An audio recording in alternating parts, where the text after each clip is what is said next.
The Silent Gift, a story that will change your perspective.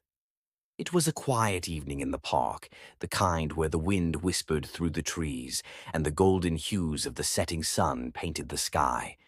On an old wooden bench near the fountain sat Louis, a frail man with silver hair, dressed in worn-out but neatly pressed clothes. Every evening he sat there alone, watching people walk by, young couples holding hands, children playing, elders chatting. But no one ever stopped to notice him. One day, Banz, a curious 10-year-old boy, saw Louis sitting in the same spot again. Unlike the others, Banz didn't just walk past, he stopped. "Uncle, why do you sit here every day?" Banz asked, tilting his head. Louis smiled, his eyes twinkling with kindness. "I wait." "Wait for what?" Banz questioned, puzzled. "For someone to notice me." Banz frowned. He didn't understand why this old man needed someone to notice him. But that night, as he lay in bed, he kept thinking about Louis's words. The next day, he came back with something special, a notebook and a pen. "Uncle, here, write your story in this. I want to read it." Louis was taken aback. It had been years since anyone had cared about his story. He took the notebook with trembling hands and nodded.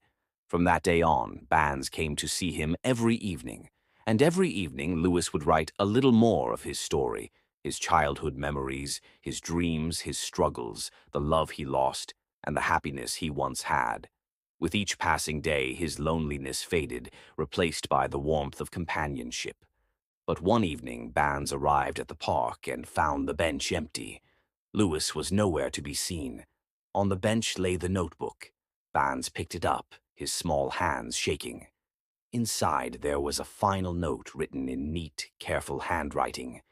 "Dear Banz, for years I felt invisible, like a forgotten page in a book no one wanted to read. But you, my little friend, gave me a reason to write again, to feel again, to be seen. Thank you for noticing me. This is my last story, but because of you, it will always live on. With love, Louis." Tears welled up in Banz's eyes. He hugged the notebook close to his heart.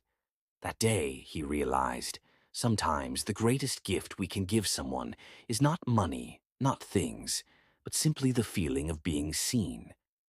Moral of the story: a little kindness can make someone feel alive again.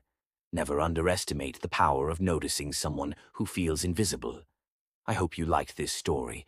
Please support my channel. Please like, share, and subscribe to my channel, Story Hive.